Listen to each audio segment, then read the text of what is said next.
This is 7 National News, and in our top story, His Highness Sheikh Hamdan bin Rashid Al Maktoum, the Deputy Ruler of Dubai, Minister of Finance and Chairman of the Dubai Municipality, has approved the second phase of a sewage treatment plant over in Jebel Ali at a cost of 1.3 billion dirhams. Engineer Nasser Al Attiyah, the Director General of the Dubai Municipality, stated that the Jebel Ali plant is equipped with advanced tools in the field of sewage treatment, and its final cost will touch 2.849 billion dirhams, with a capacity of around 675,000 cubic meters per day, instead of the current 300,000. He noted that the plant will be able to cope with the expected expansion of Dubai and also contribute towards serving 1.35 million people. He added that the plant will not need further expansion until 2025, which is also environmentally friendly, effectively removes phosphate from water and uses eco-friendly methods to produce fertilizers. The General Directorate of Residency and Foreigners Affairs has introduced a new visa system where residents will no longer have to visit their headquarters for visa-related transactions. Major General Mohammed Ahmed Al-Mari, the Director General of the GDRFA, made the announcement, adding that residents will not be required to visit any of their external branches in order to apply for visas, cancellation services, renewals or new residency. All services can now be done via approved typing centres under the new UAE Vision system. Officials stressed the need for accurate information in order to process requests, as visit visa-related transactions, for example, will be sent via email, and those applying for a residency visa service will be sent via the Zajel courier service. Full approvals will be carried out by immigration, and users will be notified by SMS. Residents will only have to visit immigration headquarters in order to get their passports stamped. 19.3% of the UAE population are living with diabetes. That's according to recent figures from the International Diabetes Federation. And the World Health Organization is calling for global action to prevent rising numbers and to also improve care. The call comes on World Health Day today, as the number of people living with diabetes has almost quadrupled since 1980 to reach 422 million adults around the world, up from 180 million, with most living in developing countries. The WHO is highlighting the need to step up prevention and treatment of the disease, including health-promoting environments to encourage physical exercise as well as a balanced diet, and also strengthening national capacities to help with treatment. WHO statistics also show that in 2014, more than 1 in 3 adults aged over 18 years were overweight, and more than 1 in 10 were obese globally. Some of the complications associated with diabetes can include a heart attack, stroke, blindness, and kidney failure, and even lower limb amputations. Officials stated that action is needed from both governments and people themselves to help combat the problem, as up to half of all people with diabetes globally remain undiagnosed. They reassured, however, that people with diabetes can live healthy and productive lives if the condition is diagnosed early and effectively managed by healthcare providers and by people themselves. 150 children from various nationalities and age groups participated in the closing ceremony of the Al Jalila Cultural Center for Children's Spring Camp, Athar. The camp was held for 10 consecutive days, during which children were able to participate in a number of activities that focused on desert arts, Arabic hospitality and heritage.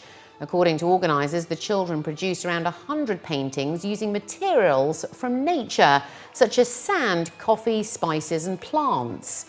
Other activities included pottery, papermaking, theatre and musical performances. At the closing ceremony, the children's work and talents were displayed, and they were able to perform a play that they had produced themselves and also rehearsed during the camp. They also had the chance to showcase some of the musical skills that they'd learned during the 10 days in front of their friends and family as they sang songs from the desert heritage.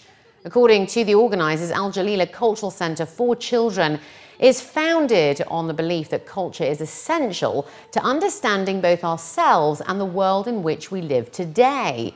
It aims to bring awareness to children and increase their understanding of their surroundings, nurture their creativity and future aspirations, and to provide a grounded sense of connection with the Emirati cultural heritage. Today is our last day for our spring camp trace. We call it that so we can collect all the images from the different deserts, mainly our Arabian desert.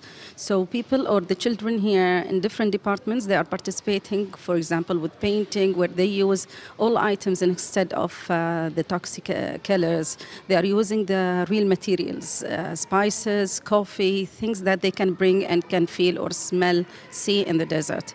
In our other departments, for example, on craft departments, they have created their own, they made the papers themselves, and they decorate the papers with a lot of leaves that were brought from the deserts, spices. So you can find that some papers are having very beautiful smells that was adapted from the desert's incense.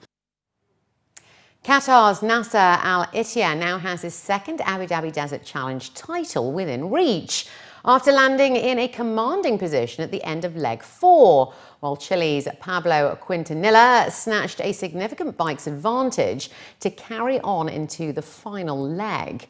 While Finland's Mikko Hyvonen won the 258-kilometre Adnoc stage, alongside French co-driver Michael Perrin in a mini all for racing, Al Attiyah and Mathieu Baumel were second fastest in a Toyota Hilux, as they increased their overall lead to 28 minutes and 8 seconds. Lying second after the third leg, last year's champions Vladimir Vasilyev and Konstantin Ziltsov's hopes of securing a hat-trick disappeared after their mini was halted by mechanical problems. Their misfortune promoted Saudi Arabia's Yazid Al-Raji and German co-driver Timo Gottschalk to second place in another mini in 7 minutes 32 seconds. Marking his recovery after a disappointing start to the challenge, the UAE's Sheikh Khalid Al-Qasimi, partnered by Emirati co-driver Khalid Al-Kendi, continued to climb in his Abu Dhabi Racing Mini all for racing to the 6th spot at the end of the fourth leg. Although in the battle of the bikes, French rider Pierre-Alexandre René was the stage winner, Pablo Quintanilla remains the clear favourite for victory after recording the 4th fastest time to stretch his lead to 2 minutes and 45 seconds, ahead of Toby Price and Sam Sunderland from the KTM racing team. It was a good leg for Emirati rider Mohamed Al-Balushi, who outpaced Quintanilla, Price and Sam Sunderland to maintain his 4th place overall. Yeah, it was not easy stage, you know. Okay, we did some part of yesterday, but completely new, and we don't take any risk, you know. And just we really study all the way, and we don't have any mistake, anything, you know.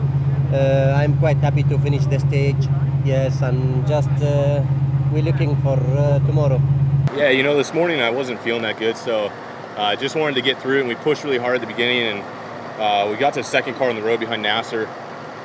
And then, you know, we came over a rise and just stuffed it into a ditch and got stuck like 50K from the finish. So it just is such a bummer that you come all that way and push that hard, and then, you know, you lose like 5 or 6 or 10 minutes, something like that at the very end. But, you know, it's part of it. I'm learning, having a good time in the car, and just these dunes are so soft and so hard to manage. So just unlucky today, but, you know, we'll push tomorrow and try to make up some more time. I think we arrived almost together, so tomorrow is the last stage. There is not too much to do, but we push.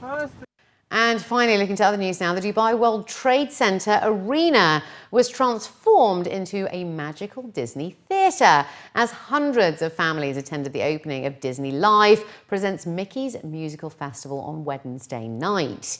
An all-star lineup of over 25 Disney characters, including the Fab Four, Mickey Mouse, Minnie Mouse, Donald Duck and Goofy, took theatre-goers down memory lane, performing some of Disney's greatest songs from the blockbuster movies Aladdin, The Little Mermaid and Disney Pixar's Toy Story. The fun-filled event is produced by Feld Entertainment, brought to you by Etisalat and organised by Sport and Entertainment Solutions. Officials were very pleased to see such high energy and enthusiasm within the crowd. Disney Live presents Mickey's Music Festival will run until Saturday, the 9th of April, and tickets are on sale at all UAE exchange branches and also online at the Platinum list.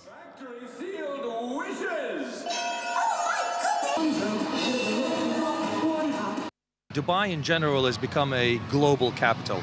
It's no longer just a Middle East hub, it is a global hub and stands alongside capitals like London, New York and Paris in terms of its importance to the family entertainment and live entertainment scene.